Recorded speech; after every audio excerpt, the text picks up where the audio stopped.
construir una mejor versión de mi institución.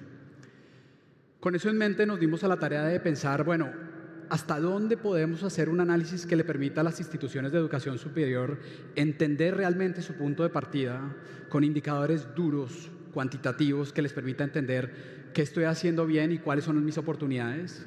Pero también una visión de prácticas de gestión. ¿Qué significa hacer bien las cosas a la hora de contar la historia de mi universidad? ¿Qué significa hacer bien las cosas a la hora de pensar en mi oferta académica? Y con eso en mente creamos una herramienta que les vamos a contar ahora de qué trata, pero sobre todo queremos darles algunos de los aprendizajes que vimos en la primera cohorte de universidades que hicieron parte de esto. Con eso en mente, si les parece, arranquemos un poco con la visión del contexto, el escenario en el que estamos, ¿no? Y acá no quiero profundizar mucho porque en general ustedes ya conocen esta historia. Han visto y hemos conversado ayer y hoy ampliamente sobre los distintos niveles de disrupción que está teniendo la educación superior y lo que eso implica para todos ustedes como líderes que hacen parte de construir ese futuro. Sin embargo, no sobra mencionar y hacer énfasis en que, quizás como nunca antes en la historia, la educación superior está viviendo un periodo de disrupción jamás antes pensado.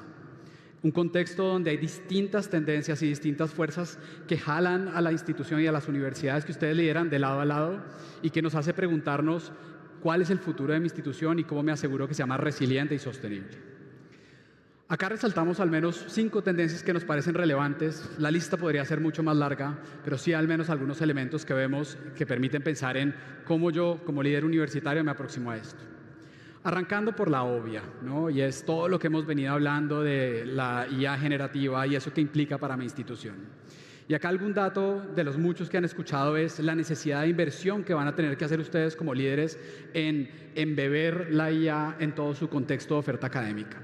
Y un estudio reciente que hicimos como McKinsey lo que dice es que en un contexto universitario al menos anticipamos un factor de 2,5 veces año a año en el aumento de inversión que van a tener que hacer ustedes para poder estar a la altura de lo que pide el mercado y de lo que van a estar pidiendo sus estudiantes. Entonces, piensen en ese presupuesto que tienen hoy en tecnología e imaginen cómo se ve si cada año tiene que ir aumentando 2,5 veces. Y piensen más aún, ¿qué pasa si ese aumento en inversión no viene acompasado de los efectos en aprendizaje y en la comunidad que yo estoy esperando? Eso es un primer desafío. Luego viene todo el contexto de habilidades, ¿no? Que hemos discutido ampliamente acá y ayer también estuvimos hablándolo con Michael Fong. Todo un contexto de que como líderes hoy no tenemos claridad del todo de cuáles son las habilidades que vamos a tener que enseñarle a nuestros estudiantes el día de mañana, el día de pasado, y que esto es un contexto cada vez más dinámico donde vamos a tener que tener la capacidad como líderes universitarios de anticipar esas habilidades del mercado y pensar cómo las embebemos de manera dinámica en nuestros currículos y en la manera como interactuamos con los estudiantes. 60% de los roles del futuro hoy día no tenemos claro cuáles son esas habilidades que vamos a enseñar. Luego pasa un contexto más de crecimiento, ¿no? Y parte de lo que sucedía en América Latina y también en otras latitudes es que las universidades venían acostumbradas a que crecer era fácil, crecer era casi más bien un elemento que uno podía detener que evitar. Y simplemente bastaba salir a ofertar la nueva carrera y naturalmente llegaban esos estudiantes para poder seguir creciendo. Y esos ingresos extra le permitían a la institución invertir en aquello que era relevante, su propuesta de valor, investigación, etcétera, etcétera, etcétera. En un contexto como eso, vemos que cada vez ese pool de personas dispuestas a estudiar, si bien no se reduce todavía, sí al menos está un poco más estático. Parte de eso viene de que ahora el contexto es mucho más global, mucho más internacional, que muchos de los estudiantes que antes tenían como su preferencia número 1 estudiar en su país de procedencia y comparar entre las 2 o 3 universidades que eran en su top, hoy de repente ven que es un mercado global, que es mucho más fácil irse a estudiar a otras latitudes y eso implica que la necesidad de mantener nuestro prestigio y posicionamiento y distinciones en ese mercado competitivo es mayor. Y luego a eso súmenle una historia ya muy apropiada por todos ustedes y es que aquellas avenidas de crecimiento donde estábamos acostumbrados y donde nos sentíamos cómodos como líderes educativos, que es, llámalo, el pregrado presencial, de repente ha dejado, si no de crecer del todo, sí se ha ralentizado dramáticamente. Si yo comparo hoy en los últimos años el crecimiento del pregrado presencial en número de estudiantes versus otras modalidades, el pregrado presencial crece cerca de 1% cada año, mientras que otras modalidades como la educación a distancia, educación virtual, está creciendo 12 veces, 12%. ¿sí? Y eso en últimas le plantea entonces a las instituciones cómo abordo yo nuevas avenidas de crecimiento a las que típicamente no estoy tan acostumbrado y cómo me aseguro que pueda abordarlas sin perder lo que es mi esencia, lo que es mi propuesta de valor, que siempre genera unos desafíos alrededor de eso. Cerramos con una que me parece relevante y que ha motivado gran parte de lo que estamos conversando en esta conferencia, y es la visión de educación continua o lifelong learning, ¿no? Gran parte de las conversaciones que he tenido con líderes educativos es esta visión de que educación continua es ese santo grial que nos va a permitir un poco diversificar y asegurar que no somos tan dependientes del vaivén del mercado. Y ya estamos viendo líderes universitarios en distintos países, Chile, Argentina, Colombia, que no solo tienen una aspiración ambiciosa de llevar esto al 20% de sus ingresos, que representa el 20%, sino que además están poniendo todos los recursos necesarios para que esto pase. Eso pasa por realocar recursos, reasignar talento y en últimas pensar cómo puedo yo migrar de un ciclo donde tenía carreras de 4, 5, 6 años a ciclos muchísimos más cortos, donde casi un diplomado, un curso corto a los 2, 3 meses ya queda desueto y tengo que pensar en la nueva lógica. Son algunos de los elementos que nos llaman hoy como líderes a pensar cómo puedo impulsar el cambio y qué significa cambiar en ese proceso. Y entonces, ante estas tendencias, gran parte de las conversaciones que he tenido con líderes educativos como ustedes están ancladas en algunas de estas preguntas, ¿no? Hay una natural que es, bueno, los que están haciendo esto bien, ¿qué están haciendo? Cuéntame un poco más de qué significa hacer las cosas bien y tener una cultura de mejor desempeño. Otra pregunta más reflexiva, introspectiva alrededor de mi modelo operativo. Oye, lo que estamos haciendo hoy, el quehacer de nosotros, ¿nos permite realmente crecer? ¿Nos permite ser resilientes? ¿Nos permite tener los resultados académicos que esperamos y en últimas asegurarnos que vamos a estar acá en 10, 20 años siguiendo educando a la siguiente generación? Hay preguntas ancladas al mercado, alrededor de, oye, veo que universidades que tienen una propuesta de valor similar a la mía están creciendo de manera importante y yo no. ¿Eso qué significa? ¿Y quisiera crecer? ¿Me preocupo por no crecer a ese ritmo de velocidad? ¿O debería aspirar más bien a permanecer en números cercanos a las que ya estoy? Hay una pregunta muy común, anclada a todo el tema de ejecución, ¿no? Cuando yo converso con líderes universitarios, normalmente hay una estrategia puesta en papel, hay una visión de lo que queremos lograr y normalmente está bien orientado. Y sin embargo, algo se suele perder de la definición en el papel a la ejecución, ¿no? Y hay preguntas alrededor de cómo puedo ejecutar a mayor velocidad, cómo me aseguro que no se pierda la esencia de lo que yo quería implementar. Y una última pregunta que quizás resume todo lo anterior y es, ¿hasta dónde tengo yo una institución hoy de alto desempeño?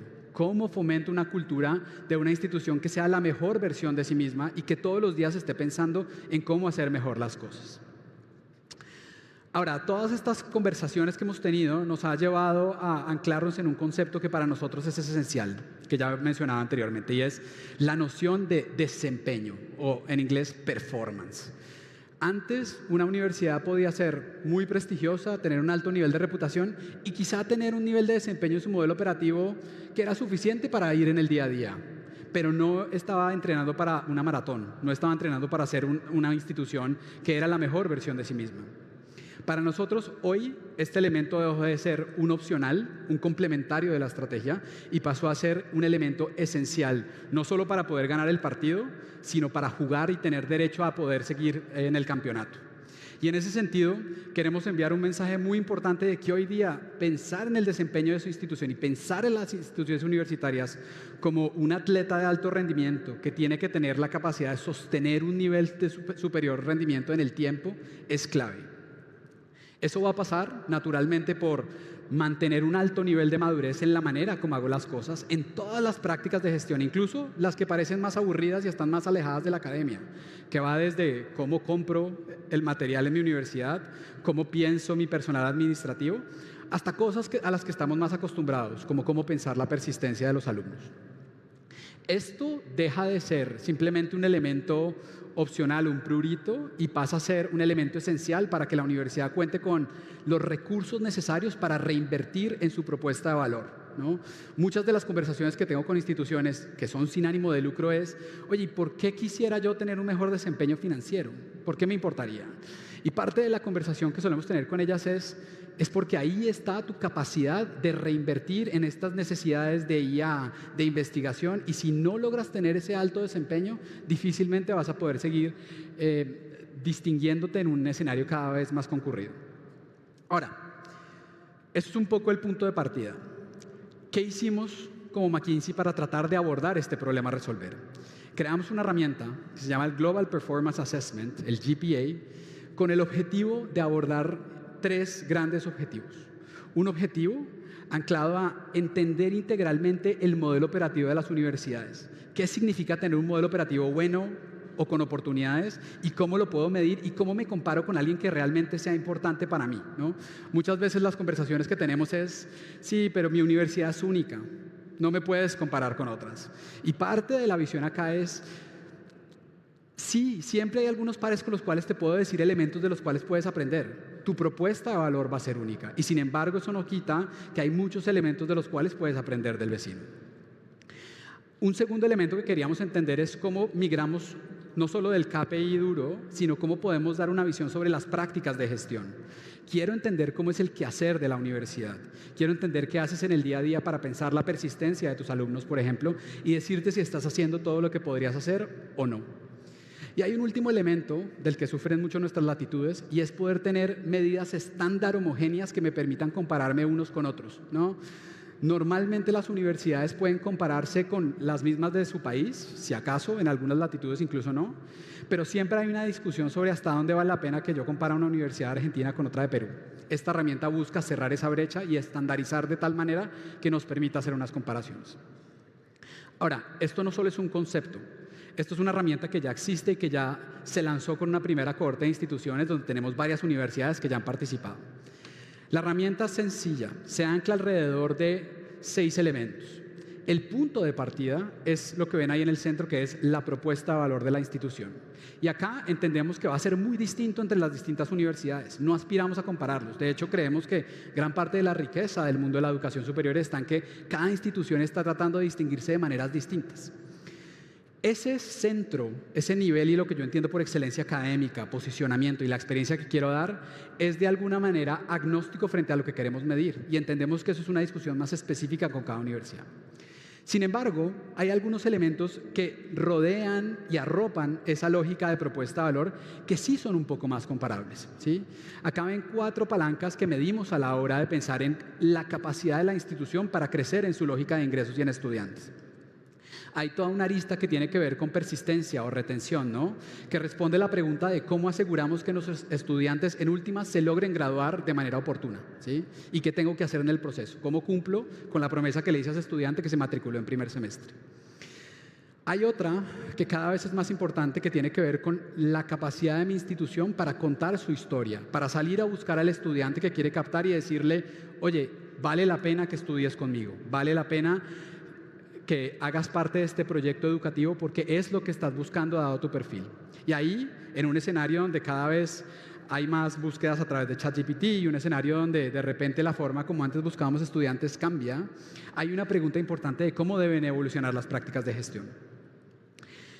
Hay otro gran elemento alrededor de pensar mi oferta académica, ¿no? Mucho de lo que hemos conversado acá en educación continua y demás es, en últimas, cómo me aseguro que tengo un músculo ágil para que mi oferta académica evolucione en tiempo y forma y le permita al estudiante estudiar aquello que es pertinente para un mercado cada vez más cambiante. Y cierro con un último elemento que suena un poco alejado de la realidad académica, pero en últimas es importante, que es mi capacidad de gestionar mis recursos, ¿no? Hasta dónde estoy pensando yo como institución que aquello que tengo como activos es lo estrictamente necesario para cumplir con mi propuesta de valor. ¿Cómo me aseguro que estoy diversificando, me alejo de la matrícula y permito tener una mayor resiliencia? Eso por el lado de los ingresos. Hay 2 dimensiones que también no son menores y que muchas veces se lleva el tiempo de ustedes como líderes, que tiene que ver con la parte de mi estructura de costos y gastos, ¿no? Uno, obvio, es toda la parte de mi operación académica, ¿no? ¿Cómo pienso yo en mis profesores de tal manera que puedan cumplir con su propuesta de valor, puedan entregar los resultados de aprendizaje, puedan entregar las publicaciones y a la vez tenga una lógica sostenible de invertir en este recurso en el tiempo? Y ahí vamos a entrar un poco al detalle, pero vemos elementos desde cómo piensas la contratación de tus profesores, cómo ves el desempeño, cómo los incentivas, etcétera. Y es quizás uno de los temas más sensibles y medulares del trabajo que hacemos con universidades, ¿no? Claramente cualquier movimiento en esta dimensión siempre mueve mucho a la comunidad. Y un último elemento que tiene que ver con la parte más administrativa. En últimas, pensar hasta qué punto yo estoy gestionando todo mi gasto administrativo de manera efectiva, cómo estoy pensando mi talento administrativo, mis estructuras, y cómo puedo yo pensar que aquello que le drena recursos a mi institución o en lo que invierto como el gasto externo realmente sea solo aquello que necesitamos. Esa es un poco la lógica del benchmark. Como les contaba, salimos a crear la primera cohorte de instituciones que hacen parte del benchmark. El benchmark se construyó con la información de más de 400 estudios universitarios que hemos hecho a nivel global. Y en la primera cohorte invitamos a más de 20 universidades en Latinoamérica, en distintos mercados, 8 países representados, a sumarse para entender qué significa, cómo se miden y en últimas cómo podrían trabajar en esos resultados. El asset o la herramienta en últimas entrega 90 indicadores estandarizados, mide cerca de 180 prácticas de gestión, 120, perdón, y en la primera cohorte tenemos universidades de todo tipo, desde muy pequeñas, que tienen cerca de 4.000 estudiantes, hasta las que van a más de 80.000, universidades que tienen un ingreso de $10 millones hasta $400 millones, y universidades que están desde dentro del top 10 del ranking QS LATAM hasta al nivel de los 400, 500. La pregunta natural que se estarán haciendo ustedes es, ¿pero cómo pueden comparar con universidades tan distintas? ¿Sí? Y parte de lo que hace la herramienta es compararlos con pares relevantes, ¿no? Y un poco la visión es que de pronto cuando pienso en mercadeo o en mi costo administrativo sí está bien poder extender un poco esa comparación, pero hay otros elementos, como cuando pienso por ejemplo en persistencia, donde sí tengo que hacer comparaciones más cerradas. Hasta ahí un poco el contexto de lo que hicimos. Ahora, quiero compartirles los aprendizajes transversales que hemos tenido de la primera cohorte. El primer elemento es, y esto quizás no es sorpresa, pero cuando trato de medir la excelencia operativa, las universidades tienen un espacio muy amplio para mejorar. El promedio de las instituciones está en el 61%, ¿no? Donde 100% es un alto grado de madurez en mis prácticas de gestión. El cuartil inferior está en 40% y las que mejor lo hacen están en el 76%. Naturalmente la pregunta es, entonces, ¿qué tanto puedo mejorar? ¿Y qué significa? ¿Qué pasaría si lo hiciera? Ven ahí también que la distinción entre lo que es más académico versus lo que es más administrativo no es tan distinto. Cuando arrancamos pensamos que lo académico iba a ser mucho más fuerte y sin embargo el nivel de oportunidad para ambas es similar. Había un segundo aprendizaje alrededor de nuestra capacidad de ejecutar nuestra estrategia. Y ahí de lo que aprendimos es que muchas de las universidades tienen dificultad en lograr que sus acciones y lo que está en papel se materialice en iniciativas concretas, ¿no? Se queda un poco como el proyecto educativo institucional y sin embargo no logra bajarse y eso en últimas genera frustración en la comunidad. El promedio dice que solo que 70% de las prácticas de gestión están incorporadas mientras hay un espacio para mejorar. Y luego está toda la parte de pensar en mi presupuesto, en un contexto donde cada vez son más apretados. ¿Cómo pienso en ese presupuesto conectado a la estrategia, una lógica dinámica de trabajo y la alineación con mi estrategia? Y ahí lo que vemos es que si bien está más alto el promedio, igual hay un espacio de oportunidad. Y sobre todo, que hay un alto grado de dispersión entre las instituciones. Las que mejor lo hacen están más cercanas al 83%, las que están en el cuartil inferior están cercanas al 35%. Y en últimas eso nos genera la pregunta de si se están entonces pensando bien la manera como se están gastando los recursos. Un tercer elemento que mencionaba ayer en la cena para quienes estuvieron tiene que ver con la capacidad de tener disciplina en la reinversión de los proyectos. Todo líder educativo tiene claro cuáles son sus 3 o 4 sueños, cómo quiere transformar y qué tiene que hacer para invertir. La pregunta que nos hacíamos es si, uno, las instituciones de educación superior están generando los recursos necesarios para reinvertir en esos proyectos multiaño o si solo están abordando la necesidad del momento. Y dos, si tienen la capacidad instalada para gestionar estos proyectos con una visión multiaño, ¿no? Donde yo realmente pueda entender qué debería entregar el proyecto, cómo mitigo riesgos. Y la visión que salió ahí es que, muy parecido en lo demás, el promedio de las instituciones tiene un grado de madurez cercano al 60% y hay un altísimo grado de dispersión, donde hay algunas instituciones que están más cercanos al 20% del grado de madurez. Eso alrededor de los aprendizajes transversales. Si pienso más en la lógica de ingresos, hay un aprendizaje que sacamos alrededor de mi capacidad de crecer. Y parte de la visión es que, uno, hay una dispersión altísima en el nivel de crecimiento de las instituciones. Las que mejor lo hacen están creciendo a una tasa de crecimiento compuesta de 11% al año. Hay otras que están más cercanas de 1 y hay algunas de ellas que están incluso en las mismas latitudes. Y eso tiene que ver con su capacidad de instalar e invertir en las capacidades adecuadas de mercadeo, temas comerciales y demás, que a veces son un poquito más alejados de la lógica académica. Y en materia de ingresos, que no es tan cierto que todo el sector esté sufriendo un apretón de ingresos. Hay algunos que están creciendo a cerca de 26%. La pregunta natural es qué están haciendo para poder hacerlo y cómo podemos replicar esa lógica. Está la famosa diversificación, ¿no? Que ha sido parte del llamado de muchos de ustedes en las conversaciones que hemos tenido, y es: todos queremos diversificarnos de la matrícula tradicional de pregrado porque queremos tener mayor resiliencia y autonomía. Ahí lo que vemos es que la promesa de la educación continua hoy tiene una lógica muy dispersa también. Las universidades que mejor están haciendo esto están en niveles cercanos al 7-9% de sus ingresos que vienen por educación continua, pero hay muchas otras que hasta ahora están arrancando, que están más cerca del 0-1%, ¿no? Entonces tienen por delante todo un camino para poder crecer y buscar esa avenida de diversificación. Y eso conecta entonces con la práctica de gestión alrededor de pensar en mi estrategia de educación continua. Y a pesar de que si yo conversara con ustedes, creo que la mayoría me dirían que educación continua es muy importante, hay muchas instituciones que no tienen una estrategia que piense deliberadamente e invierta efectivamente en esta línea de trabajo para diversificar.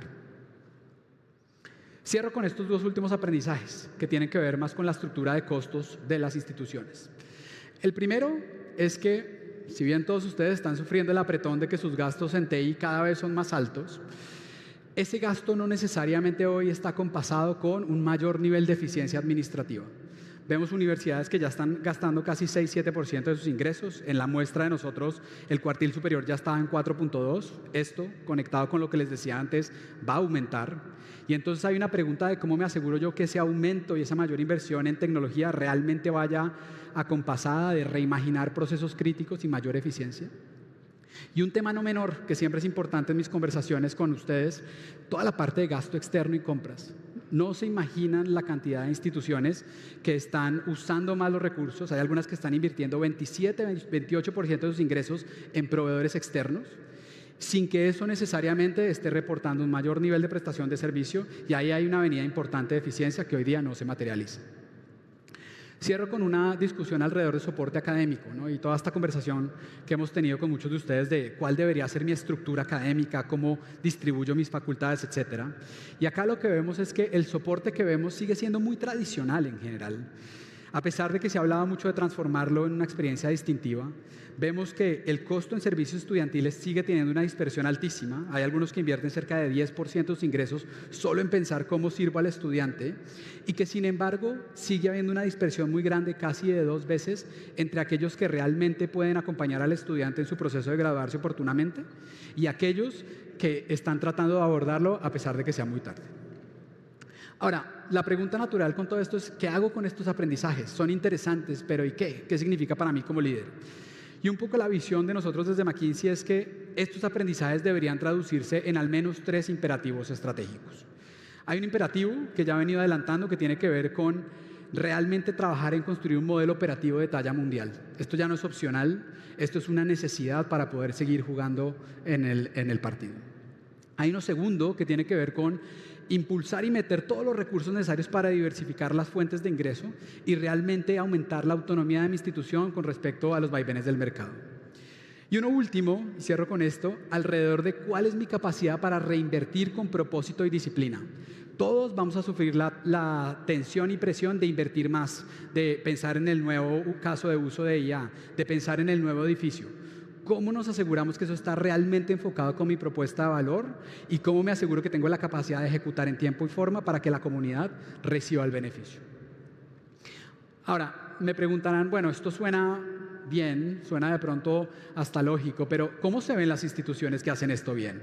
¿Qué hacen distinto? Y quiero compartir con ustedes rápidamente algunos mensajes de uno o dos de ellos. Por ejemplo, las universidades que tienen un modelo operativo de talla mundial tienen capacidad de crecer al 26% año a año en ingresos. tienen capacidad de crecer 11-12% en sus estudiantes año a año y manejan márgenes EBITDA por encima del 25%, no porque quieran distribuirlo con alguien, así sean sin ánimo de lucro, sino porque ahí está su capacidad de reinvertir en aquello que importa. Son instituciones que manejan una estrategia dinámica que se actualiza cada 3 años y semestralmente están pensando cómo puedo reinvertir mejor. Cuentan con iniciativas concretas para hacer la realidad, detalladas, con casos de negocio y dueños claros de lo que hay que ejecutar. Tienen capacidad de hacerle seguimiento semanal y en últimas toman decisiones guiadas por sus KPIs. Las universidades que diversifican bien son aquellas que están manejando más de 20% de sus ingresos no asociados a la matrícula de pregrado. Tienen capacidad de crecer en educación continua y ya están llegando a niveles de 13%. Hay algunas instituciones que se están planteando ya el 20%. Y son instituciones que, a pesar de que no necesariamente quieran crecer en la educación online, han encontrado lugares donde pueden aumentar su número de estudiantes, sea a nivel posgrado o en otros elementos, apalancando esta avenida de crecimiento. Piensan en las unidades de negocio como B2B, B2C de manera separada, invierten en ellos, tienen alianzas con empresas de manera activa para pensar cómo crecer, juegan con la lógica de M&A, piensan en a quién pueden comprar, con qué alianzas pueden hacer para ser más efectivos y activamente traen talento y mejores prácticas de otras industrias para entender cómo pueden crear nuevos negocios. Todo esto, por supuesto, apalancado por la IA activamente. Tengo también una visión de las que pueden reinvertir con propósito, pero como se me va acabando el tiempo, quiero adelantarlo. Decirles, eso sí, que aquellas universidades que están buscando reinvertir están pensando ya que de todo su presupuesto de inversión, 10 a 15% esté pensado en IA y en digital y están encontrando la manera de impulsarlo. Tienen capacidad de pensar en cada proyecto de inversión con una lógica financiera, a pesar de que sean universidades, porque entienden que hay un costo de oportunidad de invertir en unas cosas versus otras. Y están gestionando sus activos, sus edificios y su manera de pensar de una forma mucho más efectiva. Originalmente, cuando hablaba con universidades, hay universidades que tienen cerca de 2 veces sus ingresos del año en edificios. Hoy día estoy viendo cada vez más el impulso a que las universidades sean asset light y estén pensando mucho más en activos intangibles que les permita crecer. Ahora, viendo todos estos indicadores, podrá parecer como que simplemente estamos tomando lo mejor de algunos. Y sin embargo, parte del mensaje que queremos dejarles es que esto es posible y que hay instituciones en Latinoamérica que ya han hecho un viaje alrededor de eso y que en 2-3 años con procesos de transformación deliberadas no solo logran transformar su cultura hacia una cultura de alto desempeño, sino que también logran resultados tangibles en términos de madurez de sus prácticas de gestión y de crecimiento. Acá hay una institución de América Latina que, como ven, logró crecer 33% su número total de estudiantes en cerca de 4 años, aumentó en 11%, llegó a 11% de tasa compuesta de crecimiento y logró mejorar su nivel de vida en 15 puntos porcentuales. Piensen por un momento como líderes, ¿qué harían si tuvieran esta capacidad? ¿Qué significaría para ustedes si su universidad pudiera lograrlo? Ahora cierro con estas 2 láminas para pasar a conversación. 1. Como líderes, ¿qué pueden hacer alrededor de esto? La primera pregunta, naturalmente, es, bueno, díganme dónde estoy. ¿Dónde está mi universidad? Yo quiero hacer parte de eso, quiero entender cómo me comparo. Entonces, hay un primer elemento de mirarse al espejo y decir, dime cómo estoy en términos de madurez de prácticas de gestión y dime cómo estoy en términos de mis grandes KPIs. Con eso establecido y teniendo muy claro ese punto de partida, la siguiente pregunta natural es, ¿a qué aspiro? ¿Qué quisiera hacer? ¿A qué le doy importancia? ¿A qué no? Y eso pasa por un proceso que debería ser rápido, pero importante de reflexión estratégica, diciendo cómo se ve la universidad del futuro que quiero ser yo, cómo se ve mi mejor versión. Y luego ya pasa a todo un proceso deliberado de construir ese modelo, trabajar con iniciativas concretas, cambiar la forma como ejecutamos, pensar en disciplina y con capacidad en últimas de hacer que esos sueños se materialicen. Y ahí tienen, digamos, la visión si algunos quieren hacer parte del benchmark hacia adelante. Cierro con una frase que me encanta del presidente de Harvard de 1869, Charles Eliot. Dice así la frase: la inercia de una universidad masiva es formidable. Un pasado que nos orgullece suele ser peligroso si nos lleva a ser complacientes con el presente y, por tanto, a no prepararnos lo suficiente para un futuro incierto. Esa frase fue cierta en 1869 y es mucho más cierta hoy en el 2026. La invitación entonces, a partir de todo lo que hemos conversado, es que no solo pensemos juntos en cómo nos preparamos para ese futuro incierto, sino que lo abordemos con valentía y con gallardía y que comencemos a ejecutar desde ahora para abordar ese futuro incierto y asegurar que ese futuro en últimas sea mucho más benéfico y positivo para las generaciones por venir. La labor es de todos nosotros. Muchas gracias.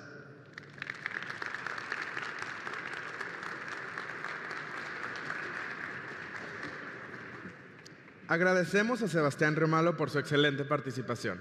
Ahora les invitamos a la comida que hemos preparado para ustedes en el Jardín de las Carreras. Los esperamos de regreso en este recinto a las 2:30 p.m. con la conferencia magistral The Homework Machine, Navigating the Uncertain Future of AI in K-12 Schools by Justin Rage, Associate Professor at the Massachusetts Institute of Technology, MIT.